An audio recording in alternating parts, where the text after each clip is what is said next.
Miqtë Prizmës, në kohën e sotme dëgjojmë në mënyrë të jashtëzakonshme dhe lidershipet e mëdha. Dëgjojmë Edi Ramën, dëgjojmë Sali Berishën kryesisht, por tash është futur e Lulzim Basha me ato o Rame, edhe sigurisht Rama i bën qefin se ja vlen t'ja bësh qefin Lulzim Bashës, sepse sigurisht është Euroatlantik. Në këtë pikë spakut është i sigurt. Dhe nuk e di ofertat e disa grupimeve të reja që patjetër aty kanë qenë, aty do t'jenë edhe aty do të veprojnë derisa të vijë dita. Adriatik lapajnë me miqtë e vet, edhe shumë tjerë, cilët sheja nuk e di, plot janë. Në këtë pikë, si me thënë, bëhet edhe mënyra më e mirë për të dalluar, si me thënë, ofertën. Edhe unë po e trajtoj si problem kërkesë oferte, gati si në biznes. Nuk është se ka largësi, distancë të madhe, po themi, politika me biznesin. Sigurisht, kur afrohesh, kërkon ta dish kush është ajo oferta, sa e sigurt është, sa të konvenon ty, sa e leverdishme është për ty, çfarë po kërkon ti dhe kush po të ofertohet. Dhe kjo nuk duhet kur është tregti ose duket se është biznes. Kjo është ofertë. Kështu siç është oferta edhe në biznes, siç kërkohet, është edhe oferta politike. Do të dallosh, është e sinqert apo s'është e sinqert, është e sigurt apo nuk është e sigurt, është e leverdishme për ty apo s'është e leverdishme për ty dhe sa besueshme është. Në këtë pikë, çfarë dallimit ka? Nuk është se ka një dallim të madh edhe me ofertën politike. E njëjta gjë është. Sa mund të realizohet, është fake apo nuk është fake. Kur të gjitha këto janë kështu, atëherë mund të diskutojmë edhe për parimet, edhe për besimin. Por parime ka nganjëherë edhe me mallin, a kupton? Nganjëherë dikush nuk e ndron një mall sepse ka një emër, një brand. Po kështu është edhe në politikë. Nuk e di, pëlqej një palë puc të një X brandi ose një makinë e një brandi të madh, edhe thu patjetër do marr një këtë. Kështu është edhe besimi. Shkojmë edhe ke filozofia. Këtu fillon dallimi pastaj nga politika te ajo që i themi ofertë financiare, ekonomike, sigurisht edhe e brandit. Sepse brenda ka edhe ideologjinë, ka edhe crown politikë, dhe ky është dallim, mësënë, nuk mund të jetë një vlefshme me ofertat në treg. Por gjithsesi tregu politik është i tillë. Edhe kur ka edhe krah, atëherë mund të kuptohet që sigurisht njerëzit janë distancuar politikisht me njëri tjetrin. Çfarë do thotë kjo? Po kjo do të thotë që sigurisht nëse ke bindje të djatha do të rishke ai krah. Dhe kush janë bindjet e djatha? Sigurisht shprehona familja, tregu i lirë, besimi në atë që konkurrencën, kush janë bindjet e majta, vazhdon të jenë po ato, në ana sociale, mbrojtja sociale e tjerë. Egzagerimet në dy krahët ndryshme bëjnë pastaj që të dallohen thekshëm. Por afrimet, duke marrë nga njëri tjetri, dhe bëjnë gati të padallueshme këtë punë, dhe është shumë e vështirë edhe ta zgjedhësh. Edhe në këtë pikë njerëzit edhe mund të ndrojnë, edhe nga mërzitjet që ka qenë pushtet ose nga mërzitjet sepse ka vepruar keq si në pushtet si në opozitë, në mënyrë të tillë, me fjalë.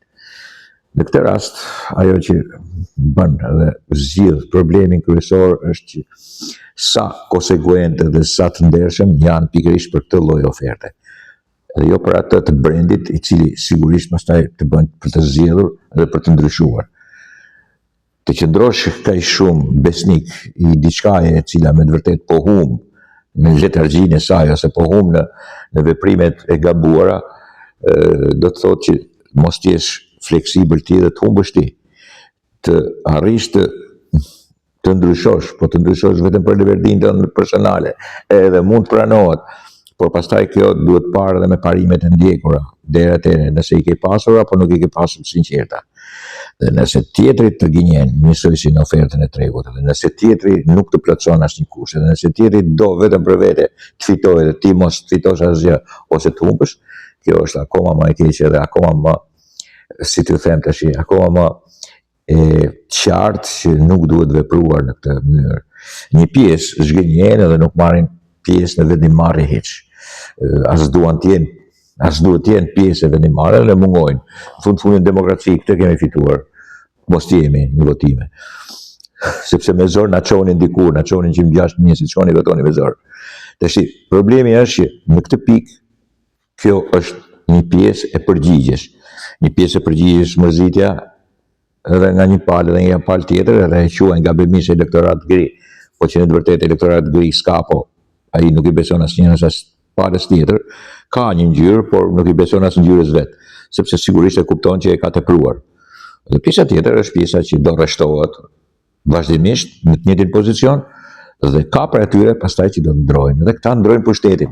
Këta janë edhe më interesantët. Sepse këta sigurisht kapin ofertën. Dhe për mua janë edhe më të inteligjentët. Ata që duan të kapin ofertën dhe që me të vërtetë besojnë se me këtë lloj oferte, si tjetë, si me thanë, 100% e besueshme, si 50% e besueshme, por besojnë se me atë ofertë janë më të sigurt, jo vetëm në jetën e tyre, por në të ardhmen e tyre. Dhe nuk është se këtu kemi të bëjmë vetëm me budallëk, këtu kemi të bëjmë me pjesën më të zgjuar të elektoratit. Pjesë e cila sigurisht kërkon që të jetë prosperoze, të jetë gjithmonë e mirë në këtë lloj lufte politike, e cila është nganjëherë e ashpër, nganjëherë e dobishme, nganjëherë e shëmtuar, nganjëherë nuk e di, mund të thoni 1000 fjalë, por që vazhdon të jetë edhe shoqëri që është në pluralizëm. Dakord, miqtë e mi?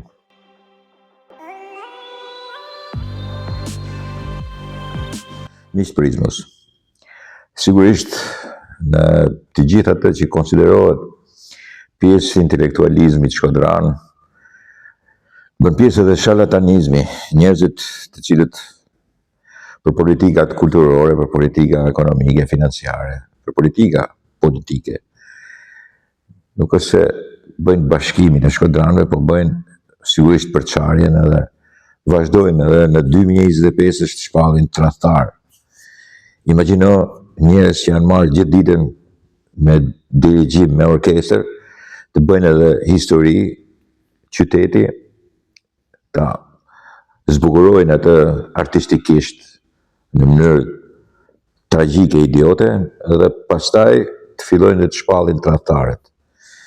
Sigurisht njëri prej tyre editohet edhe nga një ish ambasador me emrin Berisha edhe emrin Mal, që tentojnë sigurisht bëjnë edhe politikën e ditës, atë politikë që futet në fushat elektorale, dhe që pastaj funi është shpallja e tradhtarëve.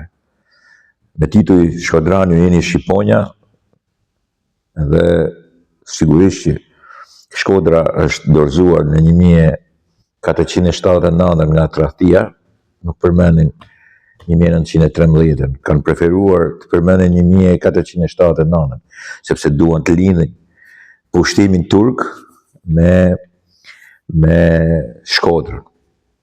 Bëjnë një ngjizje religionare, pavarësisht se ata që po shkruajnë janë të një religioni me pushtuesin, absolutisht. Por në fund krejt, ajo që mbetet është jo vetëm transformimi, por edhe politika përmbi historinë. Dhe duke ngjitur gjëra që janë të pangjitshme, duke transformuar historinë, duke lexuar mbrapsht, duke interpretuar mbrapsht, nuk bën asgjë tjetër vetëm se duan që të godasin të sotmen. Atë sotme e cila në njërin prej tyre dhe e kanë nxjerrë jashtë kulturalisht nga Shkodra, sepse sigurisht i kanë rënë edhe trut në qafë, nuk është i Zotit bëj punën e vet, ose sigurisht kanë gjetur një më të mirë që normalisht mendojnë që e bën punën më mirë se sa ky që merret me tradhtira. Në një shkrim Facebook-ës përmendet fakti dhe që përhapin portalet nga më të ndryshme, të sidomos portalet ngritura kohët e fundit për qëllime elektorale dhe nga pjesë të elektoralizmit një krau politik, thuhet që Sultan Mehmeti, nuk sqarohet mirë, po thuhet që Sultan Mehmeti me 2 korrik ka thënë, kur ka ardhur para dyerve të Shkodrës, çfarë vendi pas ka gjetur Shqiponja për të ndërtuar folen dhe rritur arzuqt e vet. Duhet ta ndajnë mirë, ka thënë për Krujin, ka thënë për Shkodrën, po ta zem se pas ka thënë për Shkodrën. Duhet referuar më mirë be fjala Barletit, dhe më mirë të në një historiani tjetër ose romantiku tjetër i cili sigurisht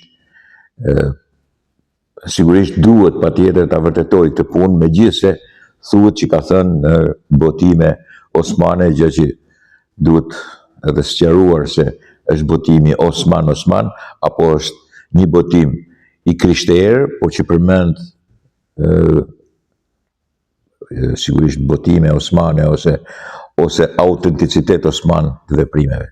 Nese, është e kohë të lodhesh me këtë raprezalje historike, e cila asnjëherë s'ka për të sqaruar me njerëzit, por thuhet që Shkodra sigurisht u dorëzua me tradhti, po jo me forcë. Turqit nuk e morën me sulme kalanin e Shkodrës, që filloi rrethimi në korrikun qershorin e 1478 dhe mbaroi në 25 prill 1479, mbaroi nga se u mbaruan ushqimet, sepse nga 1600 mbrojtës kishin mbetur vetëm 460 dhe gjysma atyre ishin gra, se kishin rezistuar heroikisht, dhe se sigurisht kjo që ka rëndësi më tepër të madhe, Shkodra ishte shkodrane, por venedikase. Shkodra quhet Shkodër, bile skutari, por ishte domen venedikas prej kohësh.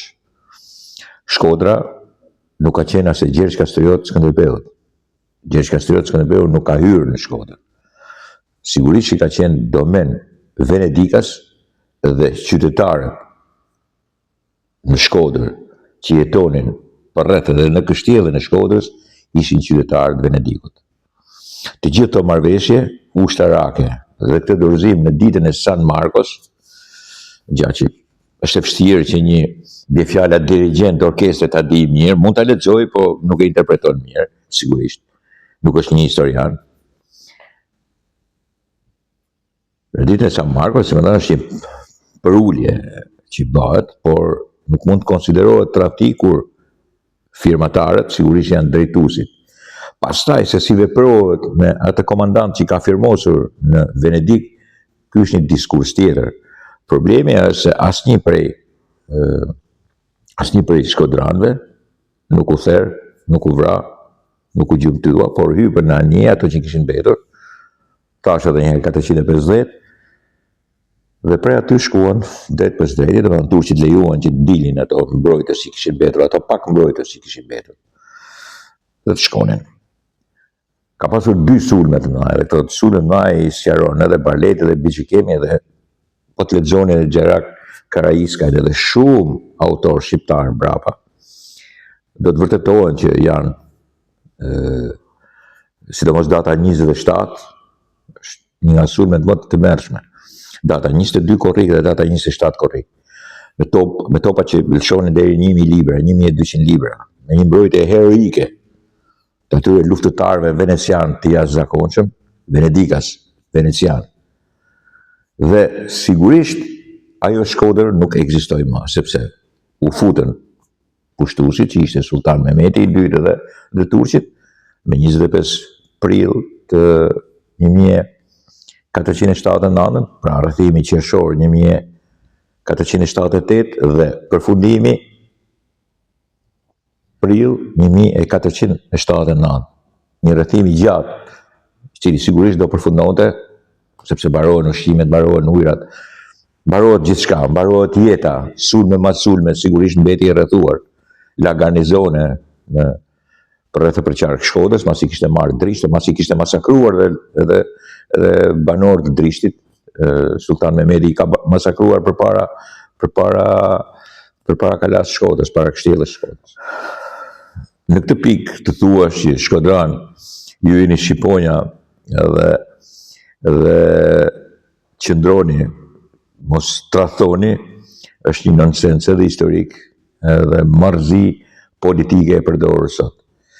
Marrëzirat politike sigurisht si mund të përdoren sepse rreshtojnë ato njerëz të cilët përdorin akoma tradhtin në krahun atje ku me të vërtet shpallin tradhtar. Dhe kjo dihet se ku është. Është kjo Partia Demokratike, ata nuk bëjnë asgjë tjetër përveç se shpallin tradhtar. Ata kanë sulmuar të marrë edhe kështjellat e tyre, ka sulmuar Selin e tyre.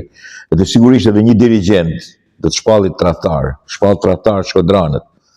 Ju jeni shqiponja, thot. Mos u bëni tradhtar, se ky është edhe sensi i botimit. Edhe sigurisht kjo ngjizje idiote dhe historike idiote përkon me mentalitetin që sigurisht ka pasur edhe ky person i cili ka bërë edhe këtë postim i cili nuk di se ku ta kapësh, domethënë kaq marrëzira ka brenda, sa është shumë e vështirë të gjesh në çdo 2 fjalë një idiotizëm. Megjithatë, ajo që bën përshtypje mua nuk janë marrëzirat historike dhe interpretimet e marrëroqe, por shpallja tradhtar. Shpallja e tradhtarëve është një fenomen i jashtëzakonshëm i bolshevizmit dhe i stalinizmit te një parti politike këtu ke ne. Dhe për fat të keq, kjo parti politike ka edhe të marrët e vet kulturor, artistik. Dhe këto të marrë s'kan përfunduar kur, edhe pse kanë një pjesë e tyre, një moshë caktuar, e cila nuk ka për t'i lejuar të bëjnë më as artistin, as atë që drejton artistët, as gjë. Problemi është se politikisht janë në mënyrë të çmendur shpallës tradhtarësh, njerëz të një armiqësie të lindur. Janë të gjithë kundra njëri tjetrit, por i bashkon urrëtia. Këta tipa që mblidhen bashkë, që shpallin tradhtar, absolutisht janë kundra njëri tjetrit, por kanë diçka. Këta i bashkon urrëtia. Këta urrejnë natë ditë. Nuk di si nuk smuren nga stomaku, nga zemra, nga pankreasja, nuk e di, pase janë individ të fortë kështu, urojnë të kenë shnet sa më tepër, por shpallja e tradhtarëve tyre është pasojë tradhtar gjithë krahun tjetër, tradhtar dhe nga vetja e tyre, tradhtar kudo që mund gjejnë, është pjesë e një uniteti që kanë me njëri tjetrin. Jo thash edhe herë, në gjithë shka nuk janë dakord me njëri tjetrin, grinen me njëri tjetrin, shajnë njëri tjetrin, përgojojnë njëri tjetrin, po kanë një të përbashkët. Urrejnë njësoj si njëri tjetrin. Dakord miqtë e mi?